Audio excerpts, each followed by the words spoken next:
Hi everybody, this is the Baseball Hut, the amazing, spectacular, terrific, the great one, the people's champion, your host, the Hut, and of course this is the Baseball Hut 2, and I would hope that you subscribe to the channel and like this video. We're going to talk again about the Mets and in particular Francisco Lindor.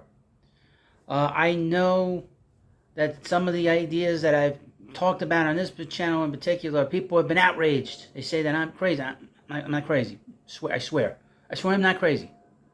I swear to God. I swear. I'm not losing it.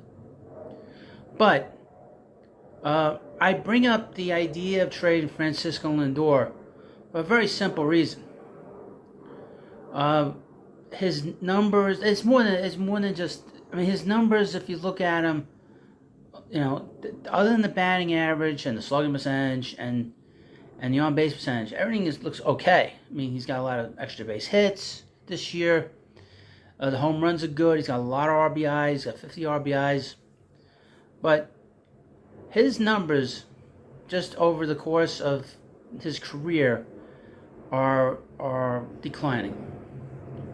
Now, his defense is great. He probably deserves to get the Gold Glove this year in the National League. I think that he's been that good defensively at shortstop.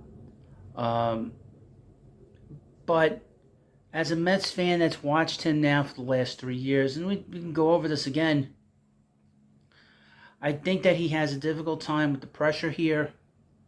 I asked in the previous video, what was a big game that he had, a signature moment with the Mets that said, oh, this guy, he's a keeper. He's a keeper. And a lot of people mentioned the 3 home run game that he had against the Yankees 2 years ago. What was interesting about that game happened in September. Now, I went to the game before that on 9/11. It was the 20th anniversary. The next day, he hit the 3 home run game. By that point in the season, the Mets were out of it. They were not in a postseason run anymore. They were in first place prior to July 9th or 7th, around the time that Jacob deGrom went down with an injury, and then a couple of days later, Lindor went down with an injury.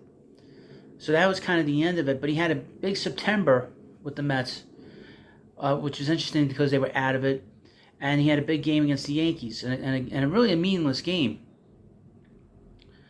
But can you remember any game? It was a Braves game against the Braves, against the Padres. I know he played well, and I guess he broke his finger last year, came back. The one thing that's good about him, I would mention, that he's very durable. He doesn't get hurt. Other than 2 years ago when he had the side issue.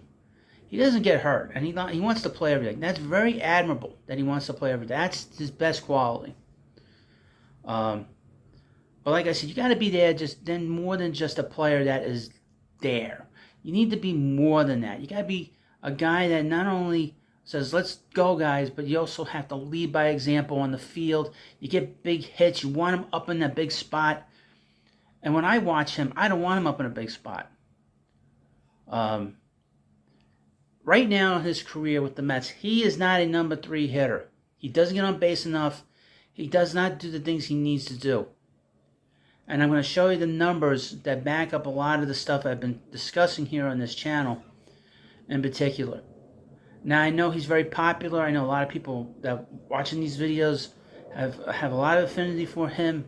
He's got a lot of great qualities as a player.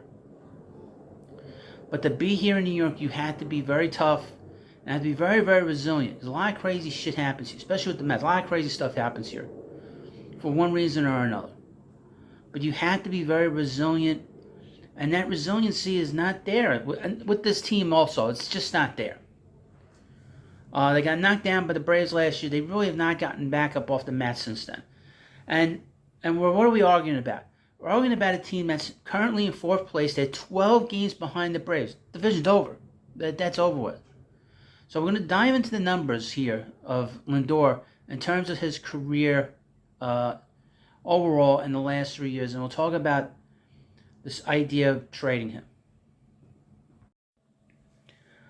Now here we are on Francisco Lindor's baseball reference page.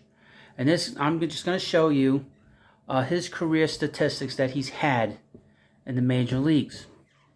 And really his averages, I'm not going to dig in too deeply. This is the end result, okay? This is an end result kind of situation. Baseball's an end result anyway. Who won the game, who lost the game, who drove in runs, who scored more runs than the other team. And in this situation, I'm just looking at his career numbers. I did not see Lindor much when he was with the Cleveland Indians. I've seen him now for the last 3 seasons with the New York Mets. He's a great defensive shortstop, but his offense is not elite. His offense is not of that of an elite player. Just go over it again. I've talked about this before. Just do the averages. In his career with the Indians, he was a .285 average hitter with a .346 on-base percentage and .488 slugging percentage. That's pretty good for a middle infielder. That's excellent for a middle infielder. That's over 777 games, which is really 6 seasons. And half that time with the New York Mets in 3 seasons with the Mets, he's got a .246 batting average, a .324 on-base percentage, and a .434 slugging percentage. So everything is way, way down. I mean, the batting average is close to 40 points lower than it was in the past. The on-base is 20 points lower. His slugging percentage is 50 points lower. His OPS, which was .833 with Cleveland, is .758 in his first 3 years with the Mets. Now, what's weird about this is that he is 29 years old. His numbers should be pretty much the same every year since he hit his prime. So really since he was 24, 25, these numbers should stay where they should be. But you're seeing a decline. Why? Why are these numbers so much lower than they were when he was with Cleveland? The ballparks are about the same for the most part, and the Mets have actually moved the fences in. I know that Lindor has struggled offensively from the left side, but he's going to pick that up. He had a couple home runs so far. He had a home run last night, and he had a home run on Sunday. But the numbers, the most disturbing trend is the on-base percentage this year is .295. Now, if he's going to be .295, he cannot bat third in this lineup. That means he's not getting on base enough. He's just not getting on base enough for my liking, and it shouldn't be for your liking either. Now, with the 50 RBIs and the 14 home runs, I've been suggesting that he bat fifth in this lineup for the Mets. And because he's not getting on nearly enough, I think that's a big reason why Pete Alonso's RBI total is not higher than it should be, because of the fact that Lindor is not getting on enough as a runner for him to drive in. Now, all this stuff is going on. His OPS plus, which was under 100 before last night, is at 101. His career with the Indians was 118 and now 112 with his career with the Mets. So you've seen a decline all across the board. The overall numbers, the RBIs, he's going to drive in over 100 RBIs this year. That's a great number. I like to bat fifth in this lineup. But the Mets are not deploying him properly at this point in his career. I will say this too. The strikeouts. He is striking out at an enormous rate. He's probably going to strike out 160 times this year. Prior to this year, he'd only struck out 100 times once or twice in the 9 years of his career. That one was in 2018 with the Indians and last year with the Mets. He's going to strike out. He's going to break his record for strikeouts this year. And this is a guy, he'll strike out 90 times. I mean, he's done that a few times prior to this, but this is just, why is he striking out so much? But this decline in the numbers tells me that the player, there's a real concern here, at least offensively. Players do decline offensively. We've seen this in the past with players. There are other players that have been very good offensive players that have had major declines in their career. And Lindor seems to be one of those. And it's very concerning to me as a Mets fan.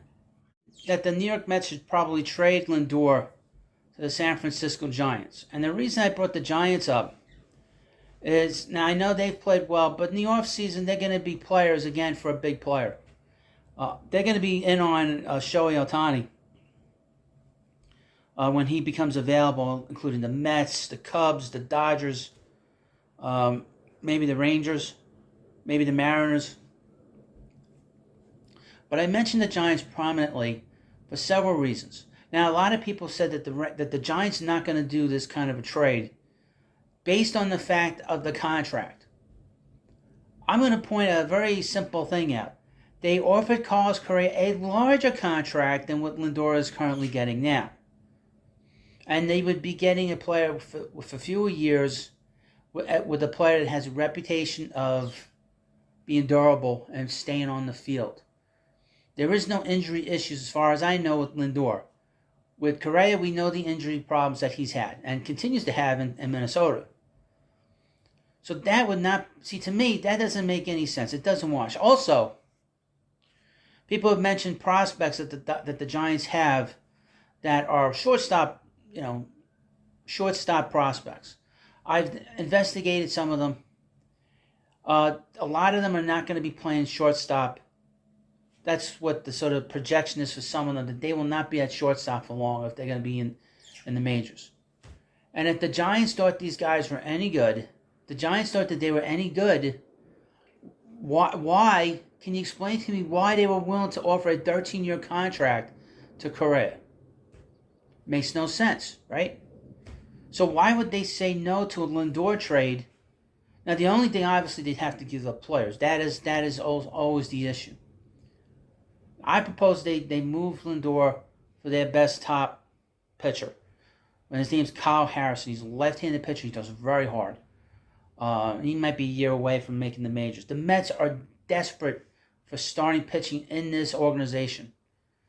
They're desperate for it. The guys that are coming up that you're going to hear names of, guys like Mike Vassell, Dominic Hamill, these guys are back in the rotation guys. The Mets are in desperate need of a top-of-the-rotation guy in their farm system. Okay? That's why I mentioned, again, with the Giants, that pitcher in particular. And the Mets have made trades like this with the Giants before. They traded big players for their best prospect. They did that with Carlos Beltran many years ago.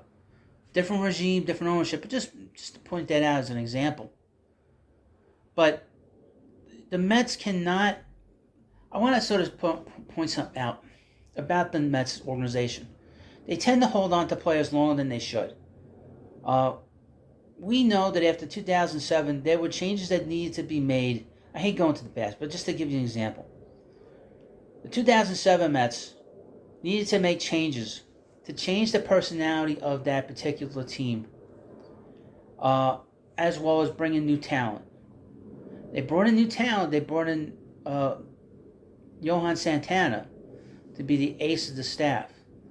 But the personality of that team stayed intact, and that's why they had a second bad collapse 2 years in a row with that group. And instead of, and having a big ego and saying, look, let's start moving some pieces out of here that are key pieces and bring in other key pieces to change the personality of the team, they doubled down on just filling up holes. I'm very concerned that they will not do the right thing and make the tough decisions. I'm not going to scapegoat Lindor in terms of just, we know the issues here with this Mets team. The pitching is a big problem here. But we also know that this team has a major problem with toughness. They are not a tough team. Changing the personality of the team is very important. And it's also changing the chemistry as well. I've chronicled a lot that the player, Lindor, has a problem in terms of his relationship with us as fans. I don't want it to get worse, because as the years go on, there's going to be a lot of bitterness that's going to come into play. And if this team doesn't turn it around, get the postseason, and do something special, I got bad feeling about this stuff. I mean, I really do. You want to get ahead of this before it's too late. Some people say, well, after the 5th year, his no trade clause is off. Well, I would point out there's a thing called the 5-10 rule for players And after 5 years, a player's been in a place for 10, and he's been in majors for 10 years, you can't move him. So right now is a good time to move him because he's still productive. You can trade him. He's not untradeable. And the Mets, as an ownership group, they'll pick up any money that the Giants would have an issue with. I think that the ownership will have a major problem moving him because they're very close with him. But sometimes you got to do the right thing. You have to do what's best for the organization. And to me, long term, this is it's just not a good situation. I just got a bad feeling about this player here. The longer this goes on, the worse. And I just don't see him as a championship shortstop. And you want to clear, and he's the only real big contract the Mets have on this team. We know that Pete Alonso is going to be a free agent. That's going to be another big contract. He's going to want 10 years. And Pete's been here. He's a Met. He was drafted by the Mets. Lindor's not a Met. He's from Cleveland. He's a Cleveland player. So to me, I'm not like all invested in him. And really, we're always invested in the players that are brought in here through the farm system. Pete's one of those guys. I want to re-sign Pete. And I'd like for the Mets to bring in Ohtani because then they can really change his offense and personality of this team a little bit. I mean, these are just my thoughts. You can let me know what you think. I'm sure I'll get some very colorful comments. I've had some people question my sanity. I am not crazy. Trust me. You know, for me to go down this road, this is a lonely road to go down to suggest this kind of a move for the Mets. But it has to be talked about. There's nothing wrong with talking about it. Anyone says you can't talk about stuff, don't listen to them. You can talk about anything. We're supposed to. God-given right, supposedly. Let me know what you think about this video. Please subscribe to the Baseball Head 2. Thanks for watching, and I'll see you later.